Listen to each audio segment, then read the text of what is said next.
Bulletin के आगाज़ में एक अफसोसनाक खबर आपसे शेयर करें। दुनिया फुटबॉल के अजीम खिलाड़ी पहले 82 बरस की उम्र में वफात पा गए हैं। पहले कैंसर के मरज़ में मुब्तला थे। वो पिछले चंद हफ्तों से अस्पताल में ज़ेर इलाज थे। पहले फुटबॉल के बेताज बादशाह थे और उन्हें शहंशाह फुटबॉल कहा जाता था। पहले 3 मरतबा उस ब्राज़ीलियन टीम का हिस्सा रहे जिसने फुटबॉल वर्ल्ड कप जीता था। ब्राज़ील की टीम ने 1958, फिर 1962 और फिर 1970 में 3 मरतबा फुटबॉल वर्ल्ड कप जीता और पहले तीनों मरतबा इस कौमी टीम का हिस्सा थे। पहले कैंसर के मरज़ में मुब्तला थे। वो पिछले चंद हफ्तों से अस्पताल में ज़ेर इलाज भी थे। पहले फुटबॉल के बेताज बादशाह थे और उन्हें शहंशाह फुटबॉल कहा जाता था। पहले 3 मरतबा उस ब्राज़ीलियन टीम का हिस्सा रहे जिसने फुटबॉल वर्ल्ड कप जीता था। ब्राज़ील की टीम ने सबसे पहले 1958, फिर 1962 और फिर 1970 में फुटबॉल वर्ल्ड कप जीता और पहले तीनों मरतबा इस टीम का हिस्सा थे। बुलेटिन में आगे बढ़ें, कुछ दीगर खबरें शामिल करें और आपको बताएं कि तहरीक इंसाफ की इज्तिमाई इस्तीफों के लिए स्पीकर कौमी असम्बली से मुलाकात बेनतीजा रही। पीटीआई का वफ्द इस्तीफों की एक साथ मंजूरी पर इसरार करता रहा और राजा परवेज अशरफ जवाब में उन्हें आइन और कवायद बताते रहे। असद कैसर ने कहा कि पीटीआई मुल्क में नए इलेक्शन चाहती है, इसलिए इज्तिमाई इस्तीफे दिए हैं। स्पीकर ने पीटीआई वफ्द से कहा कि आपका जो भी सियासी मौक़िफ़ है ऐवान के अंदर आकर पेश करें।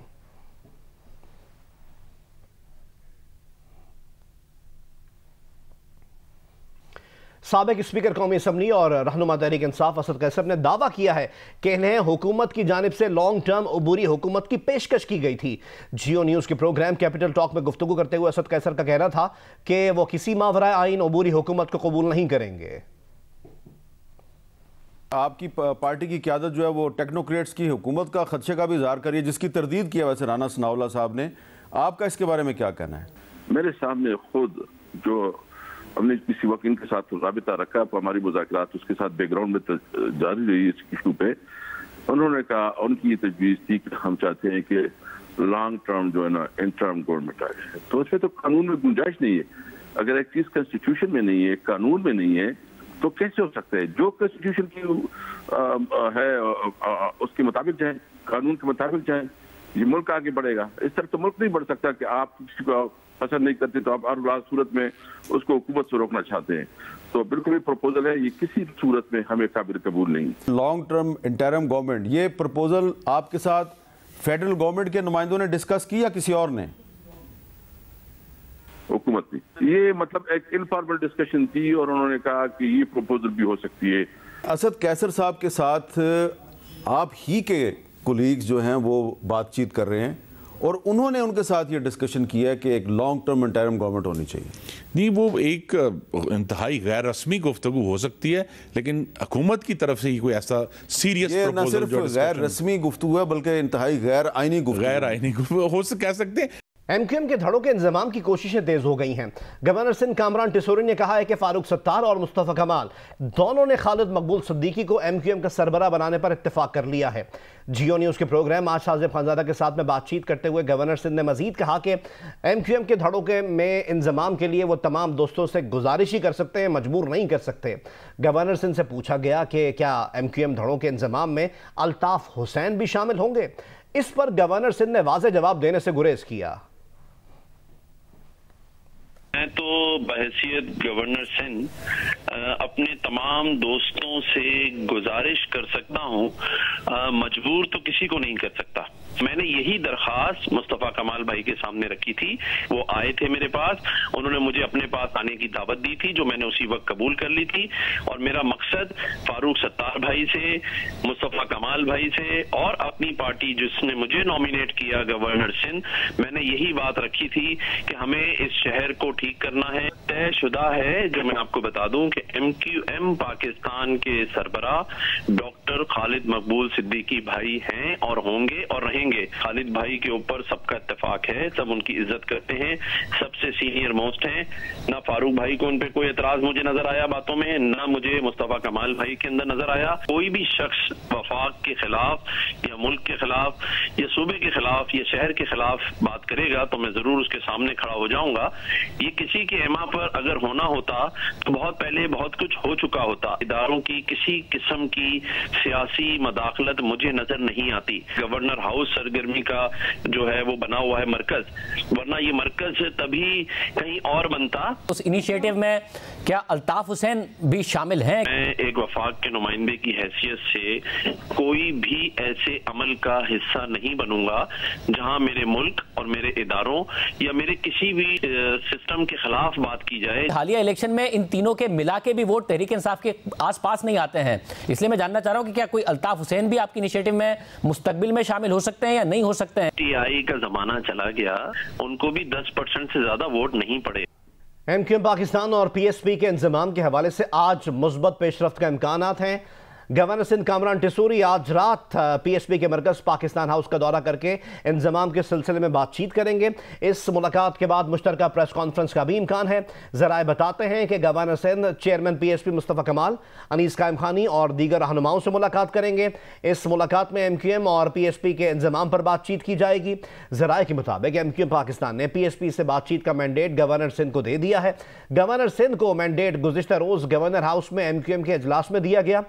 ये भी बताते हैं कि पीएसपी और एमक्यूएम में इंतजाम से मुतालिक बेशतर मामलात तय पा चुके हैं। गवर्नर और पीएसपी रहनुमाओं से मुलाकात में बाकी मानदा उमूर पर बात की जाएगी।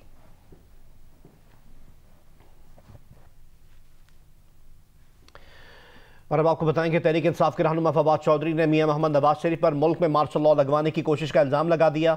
पार्टी इजलास के बाद प्रेस ब्रीफिंग में उन्होंने कहा कि नवाज शरीफ ने फौजी क़यादत की तब्दीली को मुतनाज़ बनाकर मुल्क में मार्शल लॉ लगवाने की कोशिश की।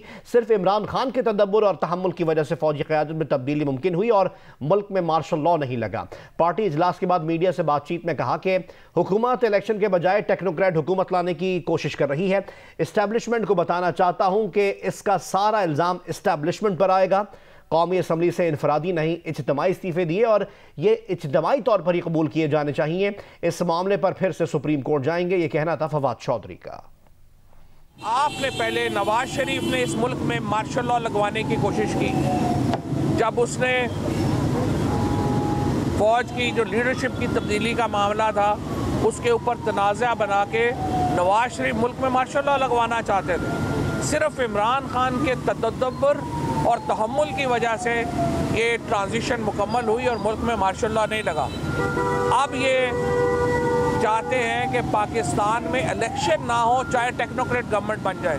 और मैं एस्टेब्लिशमेंट को भी बताना चाहता हूँ कि फिर सारा जो कसूर है वो आपका निकलेगा और आपके ऊपर उसका ब्लेम आएगा। हमारे इस्तीफे आपके पास आए, अब आप कह रहे हैं कि आप उनको कबूल नहीं कर रहे, लिहाजा अब हम सुप्रीम कोर्ट के पास जा रहे हैं दोबारा। इस्तीफे इज्तिमाई ही होंगे क्योंकि ये इज्तिमाई फैसला है, इंडिविजुअल फैसला नहीं है। कल से तहरीक इंसाफ मुल्क गिर एहतजाजी तहरीक का आगाज़ कर रही है। वज़ीर आज़म शहबाज शरीफ से army chief general Asim Munir ने वज़ीर आज़म हाउस जाकर मुलाकात की है। इस मुलाकात में वज़ीर आज़म को मुल्क में अमन व अमान की सूरत हाल पर ब्रीफिंग दी गई। कौमी सलामती कमेटी के कल होने वाले इजलास पर भी गुफ्तगू की गई। कौमी सलामती कमेटी के इजलास में दहशतगर्दी की हालिया लहर के सद्देबाब पर गौर होगा। अफगान सरहद की सूरत हाल और नेशनल एक्शन प्लान पर अमल दरामद से मुतालिक ब्रीफिंग दी जाएगी। वफाकी वज़ीर ख़जाना इसाक डार कौमी सलामती कमेटी को मुल्क की मुआशी सूरत हाल पर ब्रीफिंग देंगे।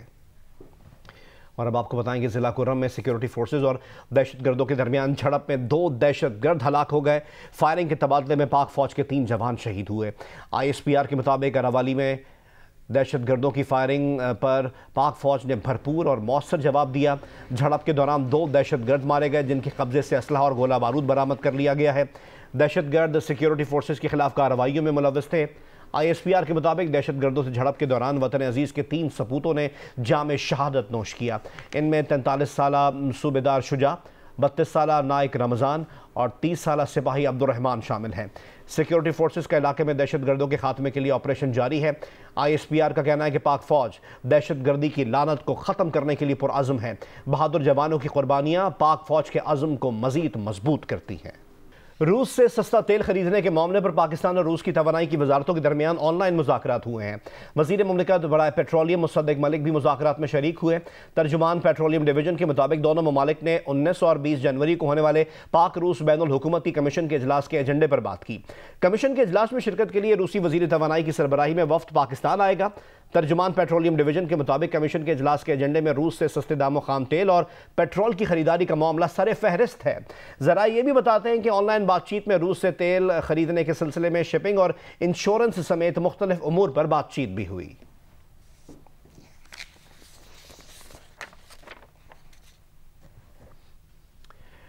चमन से खबर शामिल करते हैं, जहां कोजक टॉप पर शदीद धुंध की वजह से कोयटा चमन शाहरा के 10 किलोमीटर हिस्से पर ट्रैफिक की रवानी मुतासर हुई है। लिवीज हुक्काम के मुताबिक कोयटा से चमन आने वाली कार खाई में गिर गई। इस गाड़ी में सवार 5 अफराद को रेस्क्यू कर लिया गया है। 5 जख्मियों को DHQ अस्पताल मुंतकिल कर दिया गया। हुक्काम के मुताबिक कोजक टॉप पर आमदोरफ्त आर्जी तौर पर मुअत्तल करने के लिए लिवीज फोर्स को तलब कर लिया गया है। खैबर पख्तूनख्वा से के सरकारी हेलीकॉप्टर के मामले पर सूबाई हुकूमत और गवर्नर के माबैन तनाज़ा शिद्दत इख्तियार कर गया है। गवर्नर ने वज़ीर आला का हेलीकॉप्टर गवर्नर हाउस में लैंडिंग से रोकने का ऐलान किया, तो दूसरी जानिब सूबाई हुकूमत ने हेलीकॉप्टर की गवर्नर हाउस में लैंडिंग से रोकने की सूरत में गवर्नर हाउस को ताला लगाने की धमकी दे डाली। हमें रिपोर्ट करेंगे नुमाइंदा जियो न्यूज़ अबू बकर सिद्दीक। वज़ीर-ए-आज़म शहबाज शरीफ की रिहाई खान आमद पर गवर्नर खैबर पख्तूनख्वा गुलाम अली ने सूबाई हुकूमत से हेलीकॉप्टर मांगा, लेकिन हेलीकॉप्टर न मिलने पर गवर्नर गुलाम अली ने गवर्नर हाउस में हेलीकॉप्टर की लैंडिंग रोकने का ऐलान किया। बिल्कुल रोकूंगा, नहीं उतर सकेगा, इसलिए कि अगर ये हुकूमत पाकिस्तान का हेलीकॉप्टर है तो उतरेगा। उसने तो जाती बनाया, तो जाती के लिए अपने घर में बंदोबस्त कर लिया। दूसरी जानिब सूबाई हुकूमत का कहना है कि गवर्नर खैबर पख्तूनख्वा ने MI-17 हेलीकॉप्टर मांगा था, लेकिन पायलट की छुट्टी के बायस हेलीकॉप्टर की फराहमी मुमकिन न हो सकी। सूबाई हुकूमत के मुताबिक हेलीकॉप्टर की लैंडिंग को रोका गया तो गवर्नर हाउस को ताले लगा देंगे। पहले तो आप रोक नहीं सकते हेलीकॉप्टर की लैंडिंग को, लेकिन अगर आप ऐसी कोई कोशिश करेंगे तो हम भी बड़े आराम से गवर्नर हाउस के गेट को बाहर से ताला लगवा के आपको गवर्नर हाउस के अंदर बंद कर देंगे, क्योंकि गवर्नर हाउस के बाहर तो हमारी अमलदारी है। खैबर पख्तूनख्वा हुकूमत के पास 2 सरकारी हेलीकॉप्टर्स है। गवर्नर हाउस राय के मुताबिक गवर्नर ने हुकूमत से दोनों हेलीकॉप्टर्स में कोई भी फराहम करने का कहा था। इसमें MI-17 का जिक्र नहीं था। अबू बकर सिद्दीक, जियो न्यूज़, पेशावर। आज़ाद कश्मीर से खबर शामिल करते हैं, जिसके सयाहती मुकाम पीर चिनासी में सयाहों की 10 से ज़ायद मिनी बसेस समेत 30 गाड़ियां फंस गईं। कमिश्नर मुजफ्फराबाद मसूद रहमान का कहना है कि ख़वातीन और बच्चों समेत फंसे हुए तमाम 237 सयाहों को रेस्क्यू कर लिया गया है। कराची और पंजाब के मुख्तलिफ इलाकों से सैर व तफरीह के लिए आने वाले सयाह बर्फबारी के बायस आज़ाद कश्मीर के खूबसूरत सियाहती मकाम पीर चिनासी में फंस गए। दोपहर के बाद बदलते मौसम, बारिश और बर्फबारी से पीर चिनासी रोड पर फिसलन ने आम गाड़ियों के जरिए सफर को खतरनाक कर दिया। यूं 10 से ज़ायद मिनी बसों और छोटी गाड़ियों में सवार सयाह सतह समंदर से 10,000 फुट बुलंद मकाम पर शदीद सर्दी में फंस कर रह गए। इतला मिलने पर ज़िले इंतजामिया, रेस्क्यू और पुलिस के साथ साथ जीप क्लब के रजाकारों ने 4x4 गाड़ियों की मदद से सयाहों को रेस्क्यू कर लिया। डिप्टी कमिश्नर मुजफ्फराबाद के मुताबिक पीर चिनासी में फंसे मुसाफिरों में 6 गैर मुल्की सयाह भी शामिल थे, जिनका ताल्लुक श्रीलंका से है। 200 सयाहों को मुजफ्फराबाद के मुख्तलिफ होटल्स में मुंतकिल कर दिया गया है, जबकि उनकी गाड़ियों के ड्राइवर समेत 33 अफराद को सरा टूरिस्ट रेस्ट हाउस में ठहराया गया है।